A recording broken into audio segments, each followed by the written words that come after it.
Hello everyone. चलिए आज की क्लास हम शुरू करेंगे। हमारा पहला प्रश्न देखिए, छत्तीसगढ़ में कृष्ण कुंज का लोकार्पण कब किया जाएगा? 4 ऑप्शन दिए गए हैं। सही जवाब है कृष्ण जन्माष्टमी को। छत्तीसगढ़ के नगरीय क्षेत्रों में पौधरोपण कर कृष्ण कुंज विकसित करने के लिए कृष्ण जन्माष्टमी को एक साथ कृष्ण कुंज का लोकार्पण किया जाएगा। मुख्यमंत्री भूपेश बघेल द्वारा राज्य के नगरीय क्षेत्रों में पौधरोपण कर कृष्ण कुंज विकसित किए जाने की घोषणा की गई। अगला प्रश्न है, छत्तीसगढ़ का पहला ट्राइबल फ्रीडम फाइटर म्यूजियम कहाँ बनाया जा रहा है? सही जवाब है नया रायपुर में बनाया जा रहा है। नया रायपुर स्थित tribal research and training institute में ट्राइबल फ्रीडम फाइटर म्यूजियम बनाया जा रहा है। इसका नाम शहीद वीर नारायण सिंह म्यूजियम रखा जाएगा।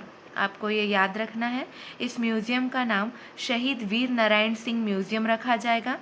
ये आज़ादी की लड़ाई में योगदान देने वाले आदिवासी स्वतंत्रता संग्राम सेनानियों की याद में बन रहा राज्य का पहला म्यूजियम है।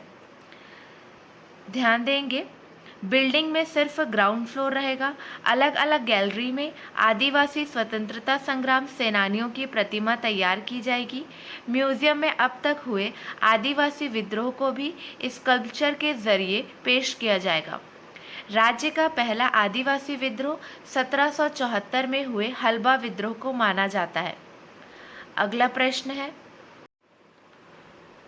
कॉमनवेल्थ गेम्स 2022 में पीवी सिंधु ने कौन सा पदक जीता है? उन्होंने गोल्ड पदक जीता है। सिंधु ने गोल्ड जीता है। बैडमिंटन में सबसे सफल भारतीय बनी। इसी के साथ वह बैडमिंटन में सबसे ज़्यादा इंटरनेशनल मेडल जीतने वाली भारतीय बन गई।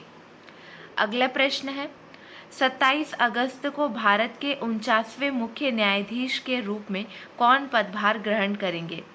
सही जवाब है UU Lalit. Justice UU Lalit पदभार ग्रहण करेंगे।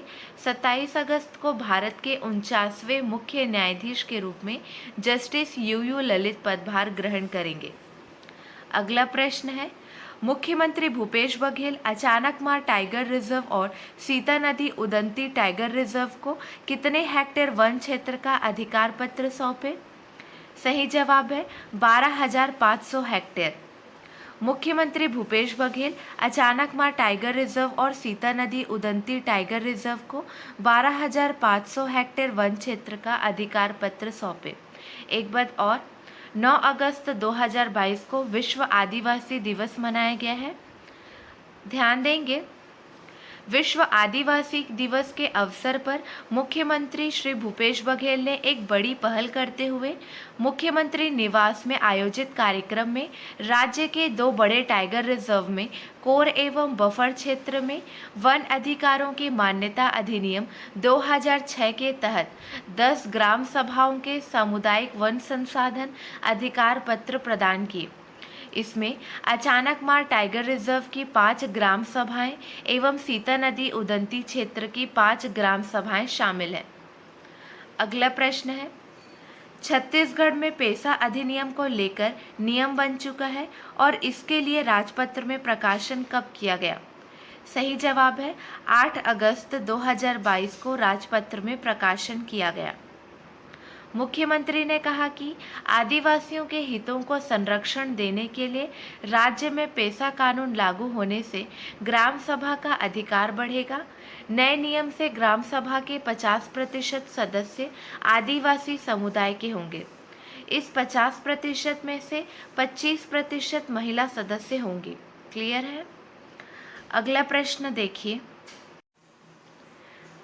आदिम जाति अनुसंधान प्रशिक्षण संस्थान द्वारा प्रकाशित आदि विद्रोह एवं 44 अन्य पुस्तिकाओं का विमोचन किसने किया है?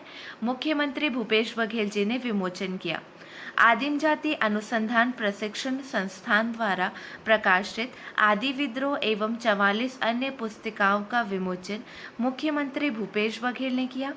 मुख्यमंत्री ने कार्यक्रम में वन अधिकार के प्रति ग्राम सभा जागरूकता अभियान के कैलेंडर, अभियान गीत तथा सामुदायिक वन संसाधन अधिकार 4 गांव जिला धमतरी के वीडियो संदेश का भी विमोचन किया। अगला प्रश्न, बच्चों के कल्याण और पुनर्वास के लिए सरकार ने कौन सी योजना शुरू की है? सही जवाब है मिशन वात्सल्य योजना शुरू की है। महिला और बाल विकास मंत्रालय बच्चों के कल्याण और पुनर्वास के लिए 2009-10 से केंद्र प्रायोजित योजना मिशन वात्सल्य पूर्ववर्ती बाल संरक्षण सेवा CPS योजना लागू कर रहा है। मिशन वात्सल्य का लक्ष्य देखिए। मिशन वात्सल्य का लक्ष्य भारत के हर बच्चे के लिए एक स्वस्थ एवं खुशहाल बचपन सुनिश्चित करना, उन्हें अपनी पूर्ण क्षमता का पता लगाने के लिए अवसर प्रदान करना, हर क्षेत्र में विकास के लिए सहायता प्रदान करना, उनके लिए ऐसी संवेदनशील, समर्थनकारी और समकालिक इको व्यवस्था स्थापित करना है जिसमें उनका पूर्ण विकास हो। इसके साथ ही राज्यों और केंद्र शासित प्रदेशों को किशोर न्याय कानून 2015 के अनुरूप सुविधाएं मुहैया कराने तथा सतत विकास लक्ष्यों को हासिल करने में मदद करना था। मिशन वात्सल्य अंतिम उपाय के रूप में बच्चों के संस्थागतकरण के सिद्धांत के आधार पर कठिन परिस्थितियों में बच्चों की परिवार आधारित गैर संस्थागत देखभाल को बढ़ावा देता है। अगला प्रश्न है, किन्हें लद्दाख के सर्वोच्च नागरिक सम्मान से नवाजा गया है? सही जवाब है दलाई लामा को नवाजा गया है। उनका इमेज देखिए। तिब्बती आध्यात्मिक गुरु दलाई लामा को मानवता की सेवा के क्षेत्र में उनके अपार योगदान के लिए लद्दाख के सर्वोच्च नागरिक सम्मान डीपाल RNGM डस्टन पुरस्कार से सम्मानित किया गया है। दलाई लामा को यह पुरस्कार विशेषकर केंद्र शासित प्रदेश के लिए उनके योगदान को देखते हुए लद्दाख स्वायत्त पहाड़ी विकास परिषद द्वारा प्रदान किया गया है। अगला प्रश्न है, कॉमनवेल्थ गेम्स में महिला मुक्केबाज नीतू घनघास ने कौन सा पदक जीता है? सही जवाब है गोल्ड पदक जीता है। महिला मुक्केबाज नीतू घनघास ने बर्मिंघम राष्ट्रमंडल खेलों में गोल्ड मेडल जीत लिया है। नीतू ने 48 किलो भार वर्ग के फाइनल में इंग्लैंड की डेमी जेड रेस्टान के खिलाफ जीत हासिल की। 21 वर्षीय नीतू का ये पहला कॉमनवेल्थ गेम्स है। उन्होंने 2019 वर्ल्ड चैंपियनशिप की कांस्य पदक विजेता को 5-0 के एक तरफा फैसले के साथ हराया। नीतू ने गजब का आत्मविश्वास दिखाया और फाइनल में भी वह इसी अंदाज में खेली जैसे पिछले मुकाबलों में खेली थी। नीतू घनघास का करियर देखिए। नीतू अपनी कैटेगरी की सबसे तेज मुक्केबाजों में से एक हैं। उन्होंने सर्बिया में आयोजित गोल्डन ग्लव बॉक्सिंग टूर्नामेंट में स्वर्ण पदक जीता। वह 2017 में वर्ल्ड यूथ बॉक्सिंग चैंपियनशिप में पोल पोजीशन पर भी रही। 2022 में उन्होंने वर्ल्ड चैंपियनशिप के क्वार्टर फाइनल में पहुंचने से पहले स्ट्रेटजा मेमोरियल टूर्नामेंट में स्वर्ण पदक जीता। अगला प्रश्न,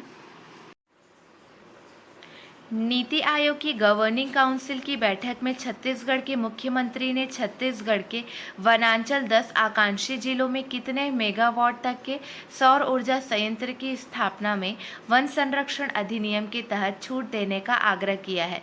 सही जवाब है 5 मेगावाट तक के सौर ऊर्जा संयंत्रों की स्थापना में वन संरक्षण अधिनियम के तहत छूट देने का आग्रह किया है। मुख्यमंत्री श्री भूपेश बघेल ने 20,000 से कम आबादी के शहरों में मनरेगा लागू करने का सुझाव दिया। अगला प्रश्न है, छत्तीसगढ़ का लगभग कितना प्रतिशत खनिज राजस्व का स्रोत प्रदेश में संचालित लौह अयस्क खाने हैं? सही जवाब है 65%। अगला प्रश्न है, मुख्यमंत्री श्री भूपेश बघेल किस अभियान के दौरान 13 अगस्त को राजधानी में शहीदों के परिजनों को सम्मानित करेंगे? सही जवाब है हमर तिरंगा अभियान के तहत 75वें स्वतंत्रता दिवस के अवसर पर हमारे तिरंगा अभियान के दौरान 13 अगस्त 2022 को सम्मानित किया जाएगा। छत्तीसगढ़ राज्य के गठन के बाद सैन्य बलों के 32 जवानों ने कर्तव्य की वेदी पर देश की सुरक्षा हेतु अपने प्राणों की आहुति दी है। अगला प्रश्न है, विश्व आदिवासी दिवस के अवसर पर मतलब 9 अगस्त 2022 को छत्तीसगढ़ में कहा 2 दिवसीय पारंपरिक खेल मड़ई किया जा रहा है। इस खेल में राज्य के 17 जिलों के लगभग 700 प्रतिभागी हिस्सा ले रहे हैं। सही जवाब है रायपुर। 2 दिवसीय पारंपरिक खेल मड़ई का आयोजन स्वामी विवेकानंद स्टेडियम कोटा रायपुर में 7 अगस्त से शुरू हुआ। अगला प्रश्न है, ये क्वेश्चन बहुत इंपॉर्टेंट है। कॉमनवेल्थ गेम्स 2022 में छत्तीसगढ़ की आकर्षी ने कौन सा पदक जीता है? सिल्वर पदक जीता है। दुर्ग की बेटी आकर्षी कश्यप ने बर्मिंघम में चल रहे कॉमनवेल्थ गेम्स 2022 में बैडमिंटन में सिल्वर मेडल हासिल किया। ठीक है, कॉमनवेल्थ गेम 2022 समाप्त हो चुका है, उस पर एक अलग से वीडियो बनाई गई है, वो वीडियो आप देख लीजिएगा। और कल के वीडियो में भी सारे अपडेट दे दिए गए हैं 9 अगस्त 2022 नेशनल और इंटरनेशनल करंट अफेयर वाली वीडियो में। क्लियर है? चलिए, आपके लिए 2 प्रश्न हैं, इसका सही जवाब आपको कमेंट सेक्शन में देना है। चलिए, पहला प्रश्न देखिए, दुनिया का सबसे बड़ा तैरता सोलर पावर प्लांट किस नदी पर बनाया जाएगा? अगला प्रश्न है, नई तकनीक का प्रयोग कर गन्ने की खेती को बढ़ावा देने के लिए पंचामृत योजना को किस राज्य सरकार ने शुरू किया है? आज के लिए बस इतना ही। अगले वीडियो में मिलेंगे नए प्रश्नों के साथ। Keep watching and keep learning.